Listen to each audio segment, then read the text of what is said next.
अस्सलाम वालेकुम व्यूअर्स, मैं हूं सबीना पाशा। उम्मीद है आप लोग खैरियत से होंगे।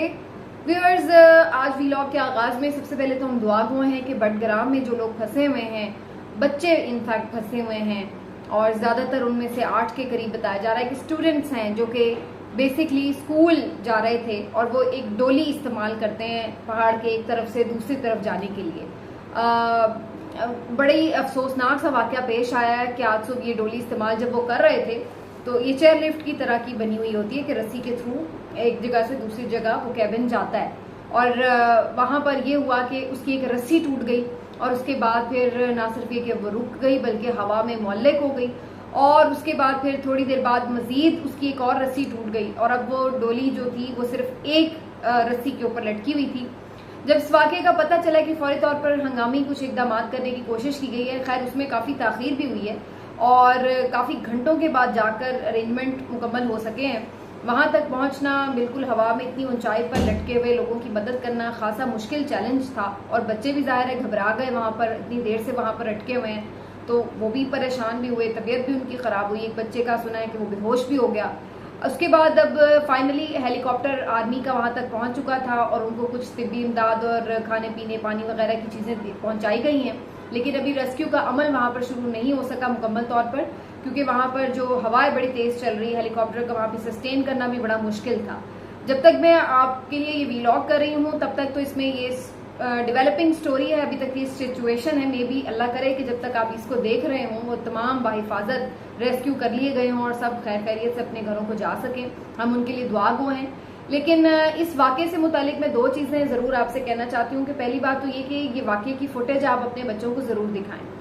उसकी वजह यह है कि आप उन्हें समझाएं, उन्हें बताएं कि हम लोग जो मुख्तलिफ शहरों में मौजूद है, हम लोग कितनी आसानी के साथ आप लोगों को अपने स्कूल्स भेजते हैं। स्कूल्स में भी अब काफ़ी बेहतर सहूलियात हैं शहरों में, और लोग उसके बावजूद कि इतनी फीसें भी देते हैं। अब तो एयर कंडीशन क्लासेस हैं, और जो इतने हाई फाई स्कूल नहीं भी हैं वहाँ पर भी इवन काफ़ी बेहतर सिचुएशंस मिल जाती हैं, पानी वगैरह का इंतज़ाम है। बहुत सारे इलाकों में नहीं है स्टिल, लेकिन ज़्यादातर बड़े शहरों में अब बेहतर सहूलियात हैं स्कूल्स की, प्राइवेट स्कूल्स हों या गवर्नमेंट स्कूल्स हों। तो इन बच्चों को इंस्पिरेशन के लिए, मैंने तो अपने बच्चों को इंस्पिरेशन के लिए ये वीडियो दिखाई है कि आप लोग इतनी आसानी से ज़िंदगी गुजार रहे हैं क्योंकि सहूलियात हैं आपके पास, लेकिन ये बच्चे देखें कि जो तालीम हासिल करने के लिए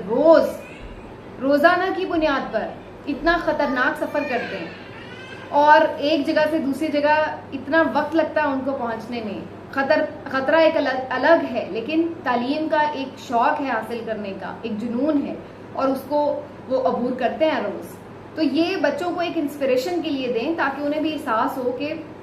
जहाँ उनके लिए इतनी सहूलियात हैं उन्हें फिर इल्म हासिल करने का शौक उनके अंदर पैदा, और वो अल्लाह का शुक्र भी अदा करना सीखें कि अल्लाह ताला ने हमारे लिए कितनी आसानियाँ पैदा फरमाई हैं। अल्लाह ताला सबके लिए आसानियाँ पैदा करे और ये बच्चे बाहिफाजत अपने घरों को पहुँचे। बाकी हुकूमत के ऊपर ज़रूर इस पर जिम्मेदारी अगैन आयद होती है कि यहाँ पर इन इलाकों में बहुत सारे इलाके ऐसे हैं जहाँ पर कुछ चीज़ें बेहतर हुई हैं, लेकिन बहुत सारे इलाके अभी तक महरूम है बुनियादी सहूलियात से। यहाँ पर अगर सड़कें हों, बेहतर इंतज़ाम हो आने जाने का, और हर जगह पर स्कूल इसी तरह मैसर हों कि बच्चों को इतना दूर का ट्रैवल ही ना यूँ करना पड़े, तो ये सारी चीज़ें अवॉइड की जा सकती हैं। तो इन चीज़ों का यकीनी बनाना, यकीनी तौर पर ये PTI की हुकूमत को भी करना चाहिए था, क्योंकि पिछले 10 सालों से वो लोग बरसर इक़्तिदार रहे हैं इस सूबे में। इसके अलावा भी जो हुकूमतें रही हैं उनका भी ये काम है, और अब आगे भी जो हुकूमत आए मेरा ख्याल है उसको भी इन चीज़ों पर फोकस करना चाहिए। बहरहाल, हैविंग सेड दिस, आगे आज की जो स्टोरीज हैं उसकी तरफ चलते हैं। पहले तो मैं आपको इमरान खान साहब की जो अपील थी उसके हवाले से अपडेट कर दूं। इमरान खान साहब की इस्लामाबाद हाई कोर्ट में आज अपील मुकर्रर फाइनली कर दी गई, और इस अपील में जो सजा मुअत्तल करने की तरफ से दरख्वास्त दायर की गई थी, जो कि तोशा खाना केस में उनको दी गई है, सुनाई गई है, और तमाम लोग जो आईनी और कानूनी माहिरीन हैं उनका एक मुत्तफ़िका इसके ऊपर मौक़िफ़ ये है कि ये इतना स्ट्रॉन्ग चूंकि मामला नहीं है केस, तो इसके ऊपर एक ही समात में जो है वो जमानत इमरान खान साहब की हो सकती है, सजा मुअत्तली के अहकाम जारी हो सकते हैं। लेकिन ये तो एक नॉर्मल केस का मामला है। यहाँ पर तो ये चूंकि एक आपको पता है इंतहाई हाई प्रोफाइल और इंतहाई इंतकामी किस्म का केस है, और मामला भी फिर इस्लामाबाद हाई कोर्ट में लगा पड़ा है, जिसके चीफ जस्टिस हैं आमिर फारूक साहब, जिन्होंने खुद अदालत में बैठकर ये वादा किया था कि वो 3 दिन के अंदर अपील फिक्स कर देंगे, लेकिन 13 दिनों के बाद ये अपील आज समाअत के लिए उनकी अदालत के रूबरू लगी। और 13 दिन उन्होंने इसमें जाया किए हैं, जिसमें वो 2 दफा तो ऐसा भी हुआ है कि जी वो डॉक्टर के पास चले गए हैं, तो इसलिए उन्होंने समाप्त नहीं की। तो इस तरह की भी चीजें इस केस में हुई हैं और ये यहाँ पर अभी रुकी नहीं है। आज की भी जो समाअत हुई है उसमें एक बहुत ही फजूल सा एक्सक्यूज इलेक्शन कमीशन के वकील की तरफ से दिया गया कि जी मैं तैयारी नहीं कर सका, मुझे मुसद्दका कॉपी नहीं मिल सकी फैसले की, लिहाजा केस की समाअत को मुलतवी करके आगे की तारीख दे दी जाए। और उनकी समाअत मंजूर करते हुए, यानी उनकी इस्तदा मंजूर करते हुए अदालत ने यही किया कि मामला परसों तक यानी जुमेरात की तक मुअत्तल कर दिया है, फिर यानी मौखर कर दिया है और उनकी सजा बरकरार रखी है। और अब ये देखने की बात ही कि ये सिर्फ डिलेइंग टैक्टिक्स होते हैं, सबको मालूम है। ये कैसे हो सकता है कि आपने पूरा एक केस पहले लड़ा है और अब आप कह रहे हैं, मुंह उठा के आ गए हैं 13 दिनों के बाद भी कि जी आपको फैसला नहीं मिला और आपकी तैयारी नहीं है। तो बेसिकली ये डिलेइंग टैक्टिक्स हैं। इलेक्शन कमीशन ने खुद ये सारा केस प्रिपेयर किया है और वो तो कहते हैं कि जी हम बड़े तैयार हैं, छुट्टियों तक में उन्होंने जाके ये केस में सजा दिलवाई है, तो फिर अब आप कैसे कह सकते हैं कि जी आपकी तैयारी नहीं है। लेकिन बहरहाल जी चूंकि यही होना था और यही हुआ और चीफ जस्टिस साहब ने केस की समाअत मुलतवी कर दी। अब अगर कोई ये समझ रहा है कि शायद जुमेरात को रिलीफ मिल जाएगा, तो ऐसा भी नहीं होने लगा। अभी आप देखेंगे कभी वकील आएगा ही नहीं, कभी चीफ जस्टिस साहब बीमार हो जाएंगे, कभी अदालत में कोई बारिश तूफान की वजह से अदालत नहीं लग सकेगी और कभी जो है वो धुंध छा जाएगी। तो इस किस्म के आपको ये मैं वो मिसालें आपको दे रही हूँ कि इस तरह के वेग किस्म के एक्सक्यूजेज आएंगे, लेकिन समाअत को आगे नहीं बढ़ाया जाएगा, मामले को आगे नहीं लेके जाया जाएगा, इमरान खान साहब को जमानत नहीं दी जाएगी, सजा मुअत्तल नहीं होगी, क्योंकि फिलहाल अकॉर्डिंग टू प्लान यही है मामला। ये तो हो गई सिंपल बात। उसकी एक वजह ये भी है कि अगर यहाँ पर इस केस को मुअत्तल कर दिया जाए सजा को और बाकी केसेस में भी फिर उनकी जमानत हो जाए, तो उन्हें रिहा करना पड़ेगा, जो कि अभी उन्हें रिहा नहीं करना है। और दूसरी बात ये कि ये भी कोशिश है कि इस सारे मामले को कम से कम 1 महीना लटकाया जाए और ये सुप्रीम कोर्ट में मामला ना जाए, क्योंकि सुप्रीम कोर्ट में फिर उन्हें इस बात का खदशा है कि उमर अता बंदियाल साहब इमरान खान साहब को कोई रिलीफ फराहम कर सकते हैं। तो अगले महीने चूंकि वो खुद ही अदालत में मौजूद नहीं होंगे तो उन्हें रिलीफ भी नहीं दे सकेंगे। तो अभी 1 महीना तो ये चीफ जस्टिस हाई कोर्ट जो है आराम से इधर उधर इसको घुमा लेंगे केस को, तो कोई इसमें टेंशन वाली बात नहीं है इन लोगों के लिए। तो लेकिन बहरहाल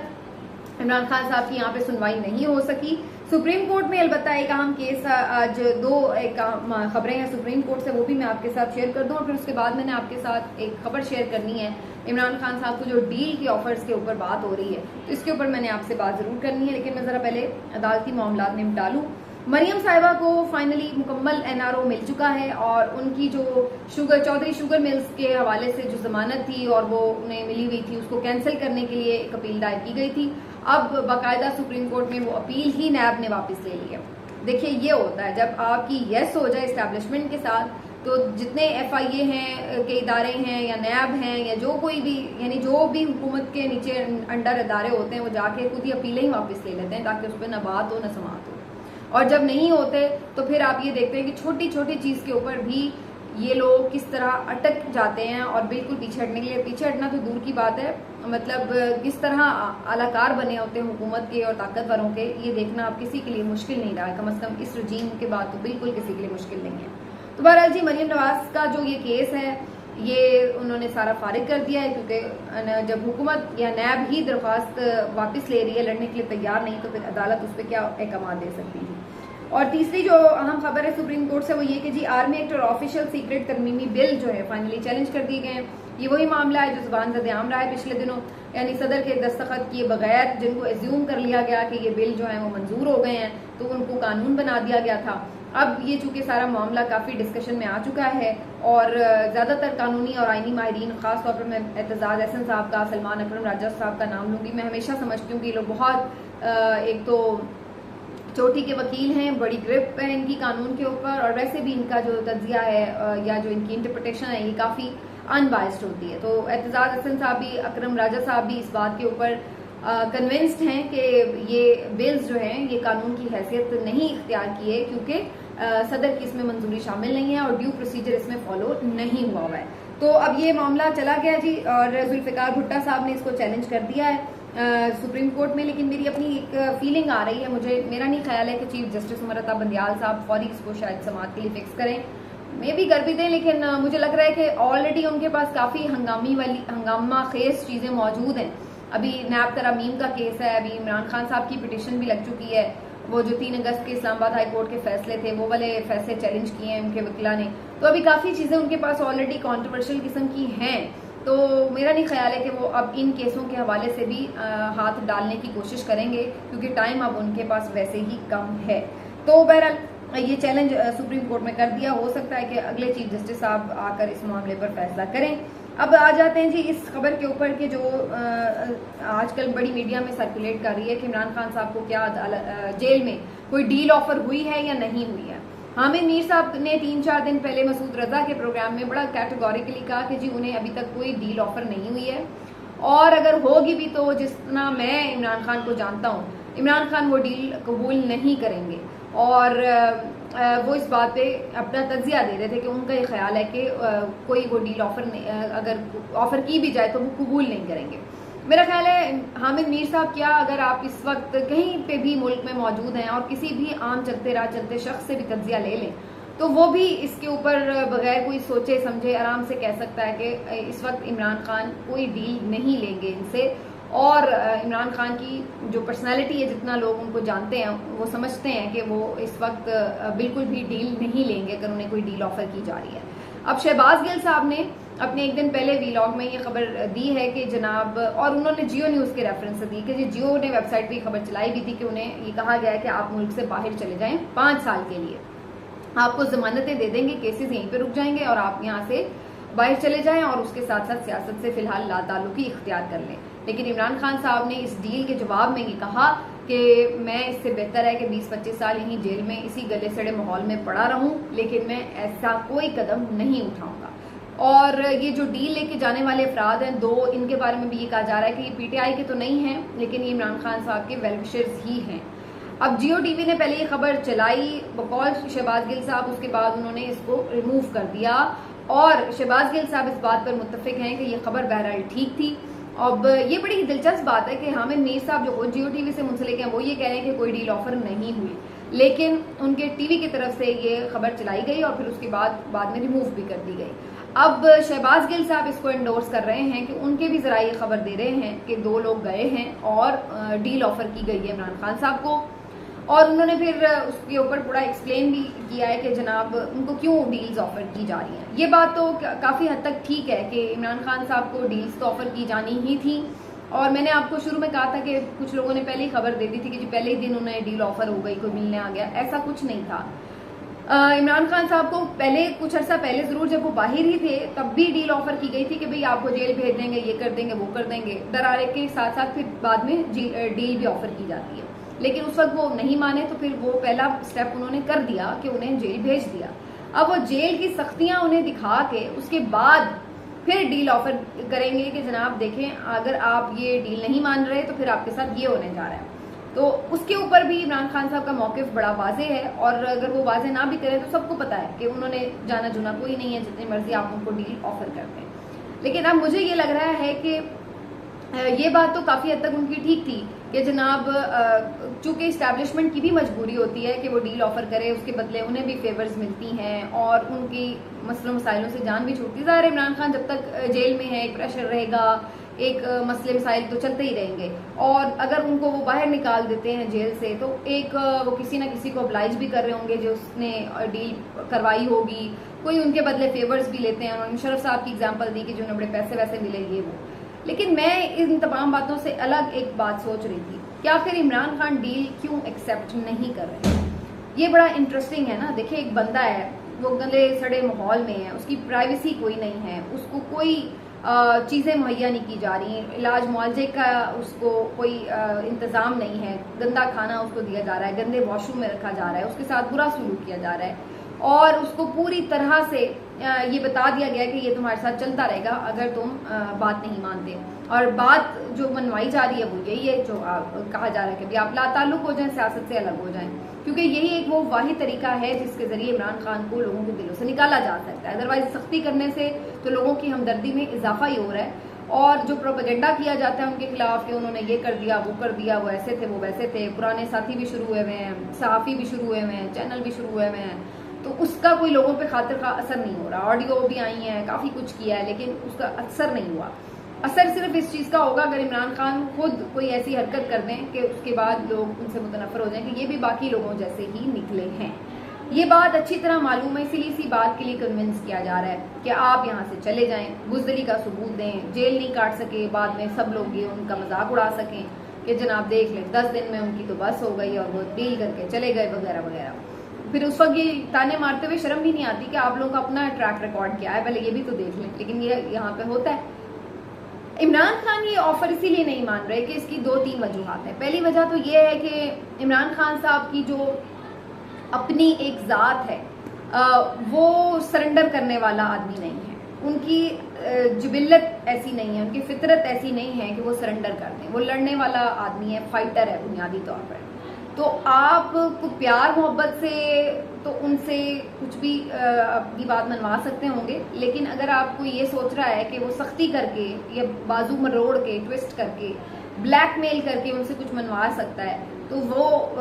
उनको गलत फिर मेरा ख्याल है इंटरप्रेट कर रहा है। इमरान खान साहब को आप कंट्रोल इस तरीके से नहीं कर सकते कि आप उसको सख्ती करके कंट्रोल करें। तो एक तो उनकी नेचर में ये चीज़ इस तरह की है कि वो उल्टा फिर वो जिद बन के और वो चीज़ खड़ी हो जाती है कि अब तो जो मर्जी कर लो भाई, मैंने नहीं करना है। तो ये एक वो वाली एक एलिमेंट है एक तो नेचर का।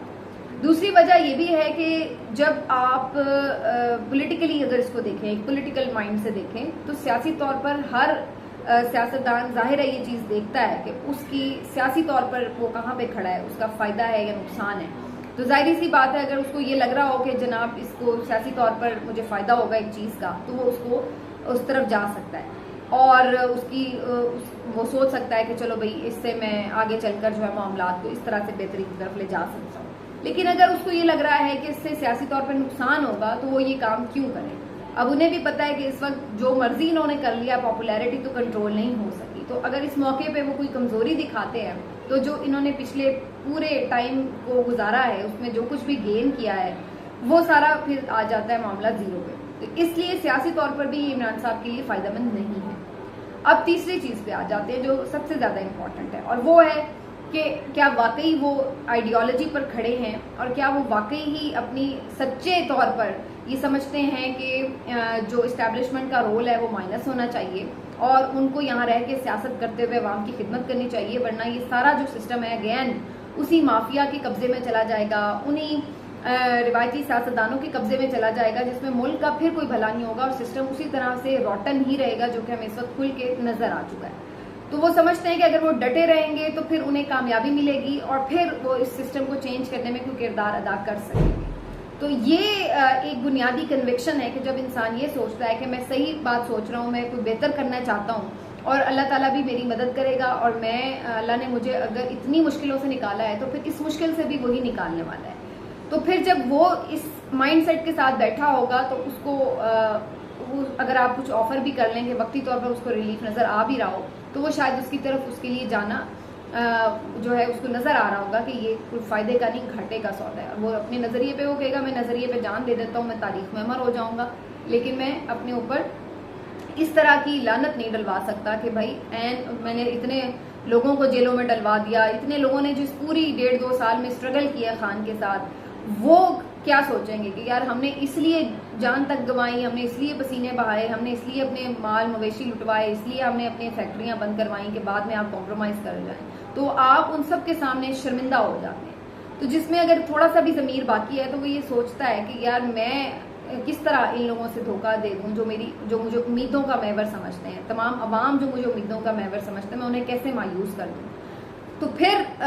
इसलिए मेरा नहीं ख्याल है कि इन तमाम बातों की वजूहात की बिना पर अगर उन्हें कोई ऑफर की भी जा रही है तो इमरान खान साहब कोई ऑफर कबूल करेंगे। वो बिल्कुल कोई ऑफर कबूल करते नजर नहीं आ रहे अनटिल और अनलेस कोई ऑफर ऐसी हो कि भाई ठीक है हम ये सख्तियां आपकी मेरिट के ऊपर ख़त्म करते हैं, लेकिन उसके बाद हम साफ शफाफ इलेक्शन की तरफ जाते हैं, भाई ठीक है आगे बढ़ के चल रहे हैं। फिर कोई माफ़ी तलाफ़ी किसी की होती हो तो वो भले इमरान खान साहब माफ़ी तलाफ़ी कर दें, लेकिन अगर कोई ये कहे कि वो जी बिल्कुल सिस्टम से आउट हो जाए, उनकी बात मान लें और उसके बाद जो है वो चीज़ें कर लें, वो मुझे थोड़ा सा इस तरह की डील मुझे मुश्किल लगती है। अगर डील कुछ इस टाइप की हो कि जिसमें साफ शफाफ इलेक्शन हो, मेरिट के ऊपर केसेस का फैसला हो, तो मेरा ख्याल है ऐसी कोई डील जो है वो सोची जा सकती है कि कभी मंजर पे आ जाए और कोई उस पर कॉम्प्रोमाइज़ हो जाए। इस पर भी बात करेंगे अगले वीडियो में। अपना ख्याल रखिए। अल्लाह।